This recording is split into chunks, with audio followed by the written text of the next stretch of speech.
What if I told you that the most powerful tool in your toolbox wasn't your gear, your editing skills, or even your content plan, but your voice? Not just the sound of it, but your unique point of view, your rhythm, your language, your energy. Your voice is more than a sound. It's actually a strategy. In this episode, I want to walk you through how you can use your voice to create, connect, and convert authentically, strategically, and sustainably. I'm Yesenia, your video podcast and content creation coach, and this is Creative Made, a space where we unpack what it means to create intentionally and sustainably as a multi-passionate and sometimes multilingual creator. Let's dive in.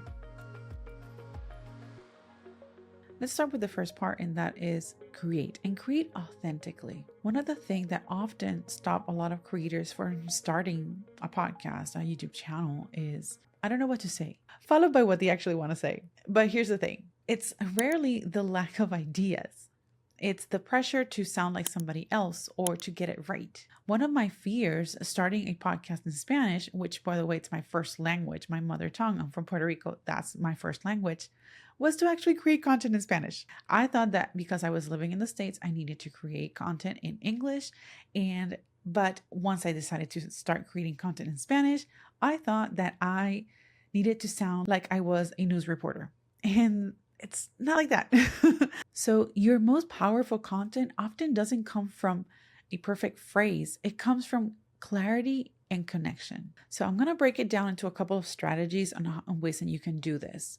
One of them is having voice memo drafts. So the next time that you feel stuck, don't start by writing if it doesn't work for you. Start by speaking. What you can do is open your voice memo app and just talk it out like you're chatting with a friend. I was recently talking to one of my podcast launch clients, and we were going over some of the footage that she was sending me, and the content was great, but I could tell that it was the first time that she was doing this type of recording, that she maybe didn't feel the way that she wanted to feel when she was sharing the content, even though it was really great content.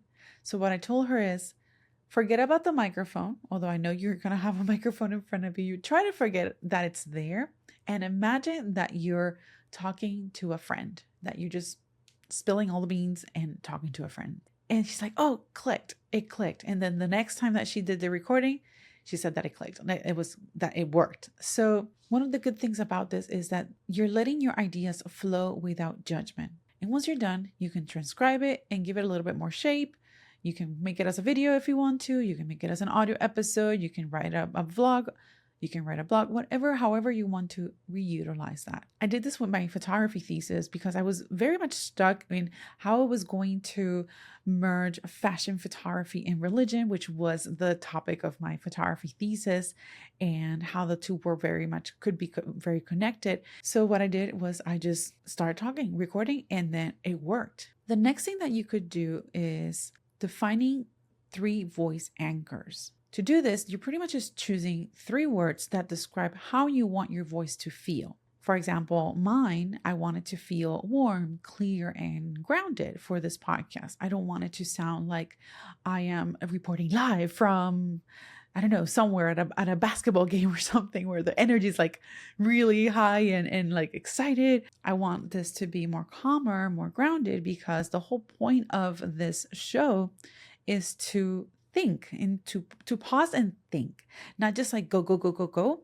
There's a moment and a time for that. But right now, the whole goal with this podcast is to slow down. And you want to think about how you want to sound. How do you want people to feel when they watch your content or when they listen to your content? Keep these anchors visible when you're scripting, when you're recording, when you're writing. It's going to help you stay consistent without sounding robotic. And an extra tip here is like set the space, your recording space, in a way that is inviting, that replicates that mood or that feeling that you want when you're speaking. Like right now, my dog is sleeping right now. Like I definitely don't want you to fall asleep, but you get the idea. It's like comfortable. So the next thing is connect. And now we're talking a little bit more about the strategy. Your voice often can serve as a bridge across platforms, across communities and cultures. If you're creating on Instagram or on YouTube, a podcast, or in multiple languages like I do, context and tone matter. So how you want to approach this is by adapting, but without losing yourself, without losing your voice. You can have the same message and just apply or modify it so that it works for that particular platform. So if you're doing Instagram, maybe you're focusing on reels or you're focusing on stories, and how are you going to talk about whatever it is that you're going to talk about in stories? Are you going to be super relaxed, or is it going to be fast paced? How are you going to present that? If it's on YouTube, are you doing long form content? Are you doing like tutorials, or are you doing a video podcast? What is the mood that you want people to perceive when they see your show? If it's a video podcast, or if it's just an audio, like what is the pace? How much time do you allow people to reflect, or how much time do you allow people to process what you are saying? So tailor the delivery, not the facts, not the truth of what you're sharing. The next thing is to honor your cultural voice. Whether you speak multiple languages or you just express yourself differently depending on your community, that's not a weakness, that's actually a strength. Let your content reflect the layers of your identity. Don't feel like you need to hide that. That is what builds real trust and real connections, especially if you're wanting to build community. Community is based on trust and connection. So feel comfortable being who you are and letting that shine across your content. The next thing is to slow down and reflect. Lately, I've been thinking a lot about film photography. And one of the things that I found myself at the end of 2024 was that I felt the need to do something creative. Like I had the opportunity to be creative with my clients' projects, and that was wonderful. But I felt like I was missing that creative part, that I wasn't doing creative things for my own creativity to just, express myself. So that was one of the things that I had in my goal, in my vision board for this year, is to be more creative. And one thing that I decided to pick up was film photography. This is how everything started. I took my first film photography class in January of 2005, so 20 years. And that is what really started everything of my love for photography, for film, for being in the media arts industry. And so I sort of wanted to go back to my basics, go back to where it all began. And I even recently got a new film camera. And I just switched to Spanish and I'm talking in English. Anyways, I got a new to me film camera recently. And fun fact, I was texting Anna Xavier, my friend from the podcast space. I was texting her that I got this camera. And as I was texting her, I was saying, oh, it's a vintage. I was going to write vintage, and then I switched it to, it has dreamy vibes. It's a camera from 1999. I think I refused to say vintage from 1999. So yeah, there's that. Okay, so let me talk a little bit more about this whole film photography thing. I promise you, I have a point. So when you're photographing with film, you have a very limited amount of stills. Whether it is a film roll, a 35 millimeter film roll, you could have like 12, 24 or 36. Or if you're photographing a medium or large format, you probably have one sheet to photograph that. And let's not even talk about alternative processes. Like I'm getting into very excited. But the thing is that when you have film photography, when you're working with film, you have a very limited amount of material to photograph, like the film.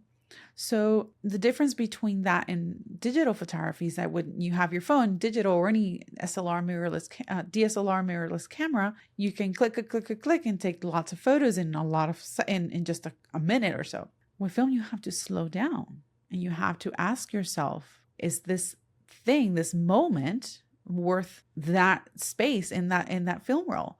Is it worth photographing? Is it the right moment? And with that mindset, that's actually how I want to create and want to create this podcast and how I want to approach my business.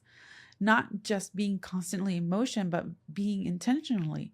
I've said it before that in my other podcast and Focus on Bloom podcast, that when I first started my business, I was like, I needed to fill my calendar, have no room for anything for me. Like I just needed to see myself busy because it meant that I was doing the thing. I was doing the work. And yeah, I did it. I filled my calendar. I did the work. I burned out eventually. So within a month of recording this episode, I'll be turning 40. So part of this entering in this new phase or chapter in my life, I feel that I need to ask myself more, why am I doing the things that I'm doing? What is the purpose? Does it bring me joy? I think that's something that we need to ask ourselves constantly. Is what you're doing bringing you joy? And if it's not, what can you do? And if it is, great. How can we keep it going in a way that's sustainable? Because when you're always in content hustle mode, just post, create, shoot, create, post, you start to forget your why, the why behind why you started. So the relationship with film is like you can't really rush it, and you shouldn't. Sometimes the most powerful moment is actually the pause. And here's a fun fact. I think I heard this somewhere. When the producers of Star Wars were editing one of the movies, the scene when the Death Star explodes, they were thinking about, what sound designed for that scene, and they opted for silence because it had more impact. This is an invitation to realize that silence can be powerful, and that pause can be very powerful. So your voice is still working even if you feel that it is quiet. And silence can be a part of that strategy too. Taking that pause can be part of the strategy. Henri Cartier-Bresson, a photojournalist, a French photojournalist, he talked about the decisive moment. He believed that there's a perfect instant, quote unquote perfect instant, when everything aligns, composition, expression, movement, and that's when you click that shutter. So we can bring that energy into content creation too. It could be like wait, breathe, take a moment, and then speak with intention. Before we go into the next step, I want to pause for a moment, because if something in this episode is landing with you, maybe it's time to stop guessing your way through your podcast content strategy. I work with creatives and entrepreneurs who want a strategy that actually fits how they work and why they create. If that sounds like you, I'd love to support you. You can book a one-on-one strategy session or a podcast audit using the link in the show notes. Let's make space for content that feels like you. Now let's get back to this episode. Now the next part is the conversion part. This is where we're talking a little bit more about the sales funnel strategy. This is where you're going to use your voice to guide people gently, clearly, and confidently. And we're going to be shifting from creative expression to strategic action. So let me break down a simple sales funnel that doesn't feel pushy, but is still very intentional, purposeful. At the very top of the funnel, you have the awareness phase. And this is where people are discovering you for the first time. And it's always very important to have a call to action within each phase, because that is going to help guide that viewer, that audience. And for example, during this phase, a call to action could be, if this spoke to you, hit follow. I share insights like this weekly. The goal there would be to spark curiosity and deliver value quickly. We then move to the middle of the funnel, and this is where the engagement lives. Now that we've interacted with the audience more than once, it's time to build that trust. So a call to action for this phase could be something like, DM me your biggest challenge around this content, or let me know in the comments, what do you think about XYZ? I'll share a tool that has helped me. The goal here is to encourage connection and start conversations. And by sharing that line of like, I'm sharing a tool that's helped me, now you're really opening that door to providing even more value and starting conversations and further warming up that audience even more. Then the next thing is the bottom of the funnel. And this is where the conversion happens. They're ready for that next step. So you're going to make it easy and clear. A call to action for this phase could be, if you're ready to build a content strategy that feels like you, book a one-on-one session at the link in the show notes. And here the goal is to guide them towards a transformation. Once that's done, you're going to keep moving, keep the relationship going, because it's not just you got the client, they paid, you did the work, and call it good. No, you want to continue fostering that relationship. Once they've said yes, you want to keep showing up, because referrals recommendations are often number one, if not they continue to be the number one way for people to get more business. So this is a way for you to keep that in mind. A call to action here could be, thanks for joining the workshop. Be sure to hop on my email list for weekly tips and support. And the goal here is to make them feel part of your world. As we're wrapping up this episode, I just want to remind you that your voice is more than a sound. It's your lens, your compass, and your connection point. And when you use it with intention, it becomes the most powerful, creative, and strategic tool in your toolbox. So whether you're creating, connecting, or converting, do it with rhythm, with meaning, and with your own voice, not somebody else's. This episode gave you something to think about. I love to hear from you. DM me on Instagram or comment on YouTube if you're listening on YouTube, or share with a friend who's rediscovering their creative voice.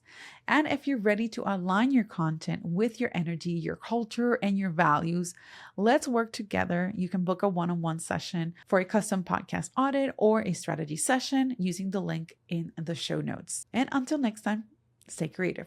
I'll see you on the next episode of Creative Made.